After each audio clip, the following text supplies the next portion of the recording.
예, 빌레몬서 1절, 2절 말씀 우리 다 같이 한 목소리로 받들도록 하겠습니다. 그리스도 예수를 위하여 갇힌 자 된 바울과 및 형제 디모데는 우리의 사랑을 받는 자요 동역자인 빌레몬과 자매 아비아와 우리와 함께 병사된 아키포와 내 집에 있는 교회에 편지하노니 아멘. 이 빌레몬서는 이 골로새서와 함께 이제 전해진 편지로 그렇게 알려져 있습니다. 그래서 이제 두기고가 골로새서 그 편지를 가지고 골로새 교회에게 전하면서 동시에 이 빌레몬서도 전한 것으로 보여집니다. 그래서 이 책의 제목처럼 일반적으로 이제 사도 바울이 골로새 교회의 그 빌레몬에게 전한 편지로 알려져 있습니다. 뭐 어떤 견해에서는 이제 오네시모와 관련된 일인데 이 오네시모의 그 노예였던 오네시모의 주인이 빌레몬인 것으로 일반적으로 그렇게 이해하고 있습니다만 뭐 어떤 견해에서는 이 오네시모의 주인은 빌레몬이 아니라 이 2절에 나와 있는 아키포, 이제 골로새서에서도 마지막에 등장하는 인물이죠. 아키포가 실질적인 주인이다. 그래서 이제 또 그래서 이 그런 견해도 있습니다만 일반적으로 이제 빌레몬이 주인이라고 보고 그래서 이 자매 아비아와 우리와 함께 병사된 아키포 또 이렇게 이어서 나온 것으로 봐서 빌레몬과 아비아가 부부고 아키포가 빌레몬의 아들이 아닌가 그렇게 또 이해하는 견해들도 있습니다. 그래서 어쨌든 이제 일반적으로 이 편지는 이제 빌레몬 오네시모의 주인이 누구든지 빌레몬에게 전해진 편지고 또한 일반적으로는 이 오네시모라는 종의 주인이 이제 빌레몬인 것으로 이해를 하고 있습니다. 그래서 이 편지는 이 골로새서와 같이 이렇게 기록이 된 편지이기 때문에 골로새서가 어디에서 기록되었느냐 1절에 그리스도 예수를 위하여 갇힌 자 된 바울이라고 이야기하고 있는데 이 바울이 감옥에 갇힌 것이 어디냐라고 할 때 이것도 골로새서에 대한 견해처럼 뭐 가이사랴다 아니면 로마다 아니면 에베소다 뭐 이런 견해들이 있습니다. 일반적으로 이제 전통적으로는 이제 로마의 감옥에서 기록된 것으로 이해가 되고 있습니다. 그래서 이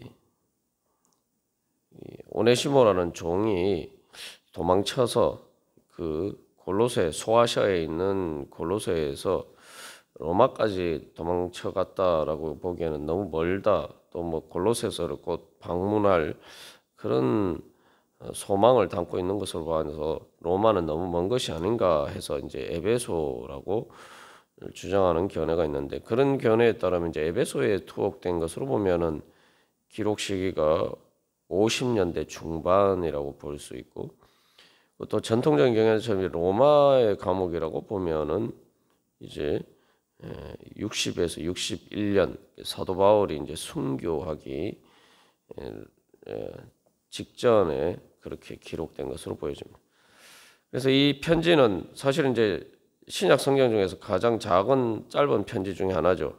그래서 예전에 이 편지가 기록된 파피루스로는 말 그대로 한 장의 분량입니다. 오늘 편지지 한 장 정도의 그 짧은 서신입니다. 그래서 1절에서 3절까지 바울이 인사와 있고 4절에서 7절까지는 기도가 있고 그다음에 이제 8절에서 20절에 이제 오네시모를 위해서 사도 바울이 빌레몬에게 간청하는 내용들이 있고 마지막 21절에서 25절까지 이제 마지막 소견과 인사에 대해서를 다루고 있습니다. 그래서 이제 이 편지가 사실은 이제 짧은 편지고 어떻게 보면은 신약 서신서 중에서 유일하게 어떤 개인적인 서신이라고 볼 수가 있습니다. 근데 이런 편지가 과연 우리가 신약 성경에 포함될 만하냐? 그냥 어떤 사도 바울과 빌레몬 사이의 어떤 그런 개인적인 편지인데, 그래서 그런 관점에서 이제 이 빌레몬서의 사도 바울의 그런 서신으로서 정경에 편입되긴 했지만 그 이전에 사실 작은 어떤 개인 간의 에피소드에 불과한 그런 내용이기 때문에 상대적으로 가치가 저하 평가될 때가 많았습니다. 그래서 뭐 시리아 교회 일부에서는 뭐 이게 사소한 그냥 문제들을 다루고 있는 것이다 해서 바울 서신이 아닌 것으로 또한 무시하고 거부하는 그런 견해도 있었습니다. 그러나 이 사실은 이 말씀이 성경으로 받아들여진 것은 바로 신약의 교회가 가지는 이 말씀의 이 빌레몬서의 편지가 가지는 그 메시지가 아주 복음의 메시지이기 때문입니다. 그래서 우리가 사실 복음이라고 할 때에 이제 이 내용은 어떻게 보면 개인적인 사소한 일처럼 보이지만 사실은 이때 당시에 결코 개인적인 사소한 문제가 아니었다는 거죠. 그러니까 우리가 예수 그리스도께서 우리를 구원하시는 그 구원의 은혜와 그 복음의 능력이 나타나는 것은 바로 삶의 구체적인 문제들이죠. 더군다나 이제 이것은 오네시모라는 그러니까 오네시모라는 노예를 형제 자매로 받아들이고 또한 해방시켜 줄 것을 이야기하고 있기 때문에 이것은 어떻게 보면 작은 개인 간의 일처럼 보이지만 그때 당시 사회적인 배경에 비추어 보면은 사실은 큰 일이죠. 그래서 어떻게 복음이 오네시모라는 한 사람을 변화시키고 또한 그 교회가 그 오네시모를 바로 종에서 노예에서 하나님의 아들인 바로 그들 말 그대로 형제 자매로서 예수 그리스도의 몸의 한 지체로서 받아들이느냐. 교회가 어떻게 그를 오네시모를 그렇게 변화시켰는가 하는 복음의 생생한 역사가 들어있는 그러한 서신입니다. 그래서 이게 이제 개인적인 빌레몬에게 보낸 개인적인 서신이라고 하지만 분명히 또 1절, 2절에서 볼 수 있는 것처럼 빌레몬뿐만 아니라 아베아 또 아키포 그리고 2절 마지막에 내 집에 있는 교회에 편지한다라고 되어 있어요. 그래서 이제 이 오네시모가 이 도망간 노예였죠. 우리가 이 골로새서 강의에서 이제 우리가 나눈 것처럼 그 오네시모가 어떤 잘못을 했는지 우리가 정확하게는 알 수가 없습니다. 여기서도 이제 빌레몬서에서도 그 일에 대해서 정확하게 이야기를 하잖아요. 그 뭐 이미 빌레몬하고 사도 바울 사이에서는 서로가 잘 아는 일이기 때문에 굳이 이야기할 필요가 없죠. 그런데 이제 여러 가지 18절에서 오네시모가 빌레몬에게 빚진 것이 있으면이라고 했기 때문에 일반적으로는 이제 오네시모가 그 주인의 돈을 훔쳐서 도망친 것이 아닌가 그렇게 많이 추정되고 있습니다. 또 어떤 견해에서 물론 그래서 어떤 오네시모가 잘못한 것들이 어쨌든 구체적으로 알 수 없어도 또 있었던 것 같고 그리고 또한 이 도망간 노예의 일이라는 것은 그때 당시에 이제 또한 종종 있는 일이었습니다. 그래서 아마 오네시모가 이 도망갔다가 거기서 우연히 바울을 만나고 그래서 그것을 통해서 바로 복음을 접하게 되고, 그래서 이제 회개하고, 이제 또 바울이 그 오네시모를 자기의 친구처럼 생각하고, 그래서 이제 종이었지만 친구처럼 생각하고, 또한 오네시모는 사도 바울의 동역자로서, 사랑받는 형제로서 사도 바울을 섬기는 그런 자리에 있었던 것으로 보여집니다. 그래서 이제 바울은 오네시모를 계속 자기 옆에 두고 함께하기를 원해서 이제 빌레몬에게 이제 부탁하는 거죠. 그러나 어쨌든 도망간 노예에 있기 때문에 로마법에 따라서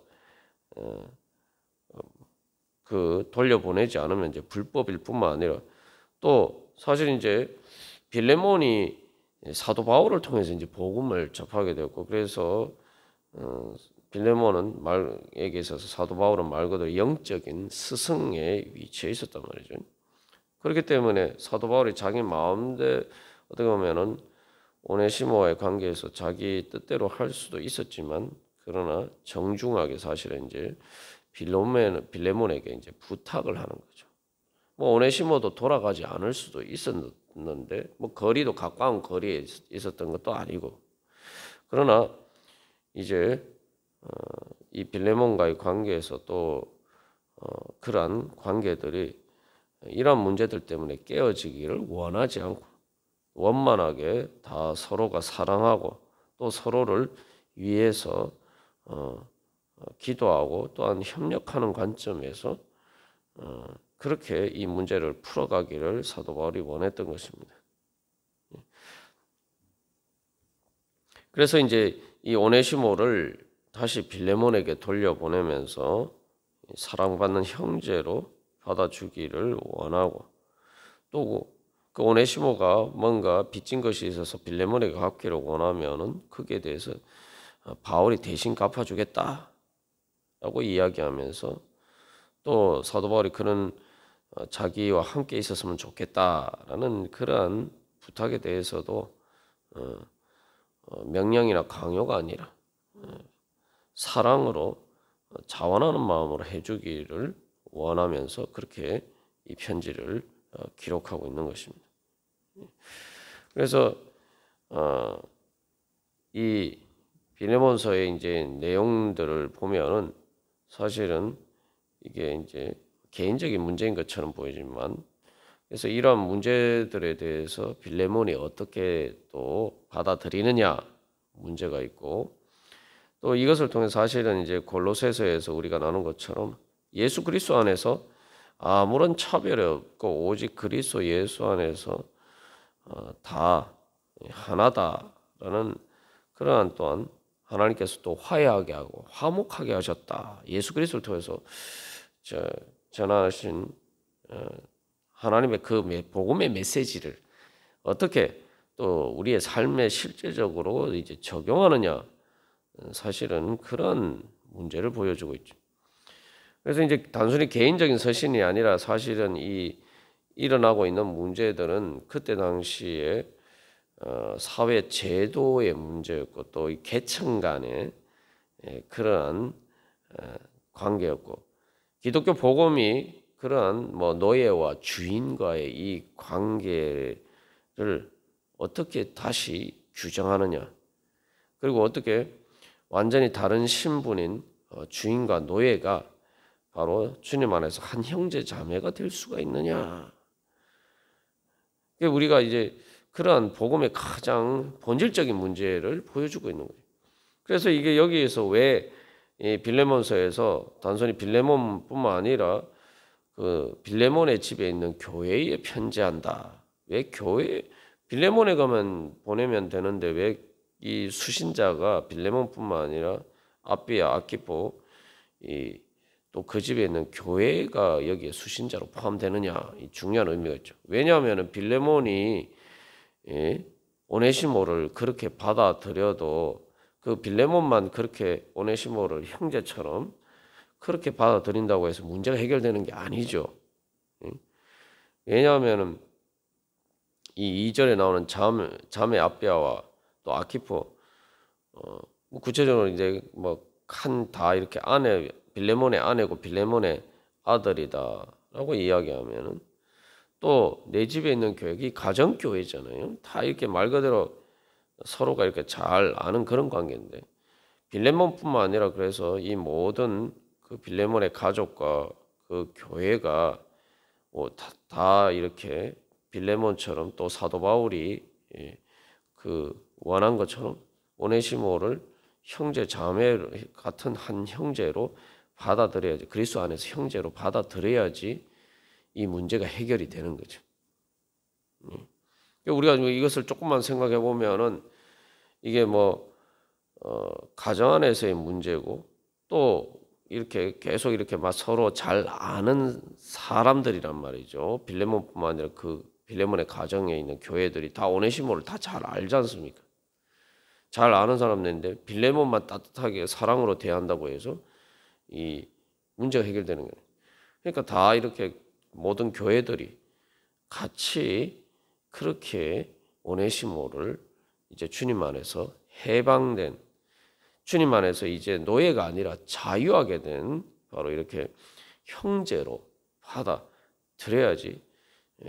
그게 이제 진정 교회가 바로 예수 그리스도의 몸으로서 바로 우리를 죄와 사망의 권세에서 해방시켜 주시고 죄와 사망의 그 노예에서 해방시켜 주신 진정한 그 예수님께서 우리를 자유하게 하신 그 복음의 은혜를 실천하고 또한 그들 가운데서 그 복음을 그들의 삶으로 증거할 수 있는 그런 문제이기 때문이죠. 그래서 어쨌든 중요한 것은 이 말씀, 이 빌레몬서가 신약의 성경으로서 또 편지로서 신약의 성경에 편입되어서 오늘날 우리들에게까지 전해진 것을 보면은 빌레몬이 바로 이 사도 바울의 그 간청을 정말 진지하게 받아들이고 말 그대로 주님의 말씀으로서 골로새서를 통한 또한 복음을 바로 이 오네시모와의 관계에 있어서 적용을 해서 순종했음을 보여주는 거죠. 만약에 그렇지 않았다면 이 빌레몬서를 보존하지 않았을 것이고 또 빌레몬은 그것을 통해서 바로 자기가 먼저 모범을 보여주고 오네시모라는 종을 어떻게 자기 형제로 받아들이는 그리고 그 교회가 또 그렇게 하는 그러한 바로 예수 그리스도 안에서 화해하고 화목하고 또한 서로 사랑하는 그러한 새로운 하나님 나라의 공동체를 이루어가는 것을 빌레몬이 모범으로 보였겠죠. 그렇기 때문에 그것을 또한 그 모범을 그 복음의 구체적인 삶을 통한 그 복음의 증거들을 또한 사람들에게 또한 전하기 위해서 너희들도 내가 이렇게 사도 바울을 통해서 받은 내용들을 그저 어떤 사도 바울이 개인적으로 나에게 한 말이 아니라 이게 하나님께서 예수님께서 우리의 주님 되신 예수님께서 바울을 통해서 교회의 머리 되신 예수님께서 나에게 하신 말씀으로 나는 받아들이고 그래서 이 복음을 내 삶에 적용하고 실천했다. 그러니까 너희들도 그래서 빌레몬뿐만 아니라 빌레몬의 집에 있는 그 가정교회 골로새 교회에도 바로 그러한 것들을 실천하도록 증거하고 또한 골로새 교회가 그렇게 하는 가운데 또 그때 당시에 사실 이제 이 노예 문제는 일상에서 흔히 접하는 문제죠. 그러한 문제들에 있어서 교회가 신약의 그 초대 교회가 어떻게 이 문제를 바로 빌레몬처럼 그렇게 적용하고 또 그것을 통해서 하나님의 복음의 참된 의미들을 증거하도록 이제 전했다는 거죠. 그러니까 이게 이제 신약 성경에 남아 있는 거죠. 그리고 이것을 받아들인 교회도 마찬가지죠. 이것을 정경에 편입시킨 교회도 사실은 노예를 그것도 그냥 노예도 아니고 잘못한 노예를 이런 식으로 용서하고 사랑으로 받아들이고 화해하고 화목하는 것, 사실은 이게 일반적인 세속적인 기준에 비춰보면 받아들일 수 없는 일이란 말이죠. 그러나 이것을 신약 성경으로 교회들이 또한 인정하고 또 그것을 순종함으로 받아들인 것은, 그래서 빌레몬서 21절에서 사도 바울이 나는 내가 순종할 것을 확신함으로 내가 썼다 이렇게 이야기하는데, 교회는 바로 그 하나님의 말씀에 순종하고 세속적인 그런 가치관과 기준을 포기하고 바로 이러한 말씀을 따라 살기를 결단한 또한 교회의 모습을 우리가 볼 수가 있습니다. 그래서 우리가 또 이 빌레몬서를 또 계속 살펴보면서 다시 한번 하나님께서 우리를 자유하게 하시고 또한 차별 없이 예수 그리스도의 몸된 교회의 지체로서 우리를 불러주시고 또한 화해하게 하시고 화목하게 하시고, 그래서 예수 그리스도 안에서 서로 사랑함으로써 하나님 나라의 그거를 이루어가게 하시는 그 은혜를 우리가 또한 그 은혜에 참여하기를 소망하면서 우리가 또 우리의 복음이 말 그대로 우리의 삶에 적용이 되어서 이렇게 정말 아름다운 우리의 삶에서 그러한 증거들이 나타나기를 간절히 소망합니다. 오늘도 우리가 그런 소망을 가지고 주님, 우리 가운데 이러한 복음의 역사가 우리의 삶의 구체적인 일상의 삶에서 주여 생생하게 나타나게 하여 주시옵소서. 우리가 그런 하나님 나라의 그러한 일꾼이 되게 하여 주시옵소서. 그래서 우리를 통해서 주님의 영광 나타내 주시옵소서. 우리 함께 기도하겠습니다.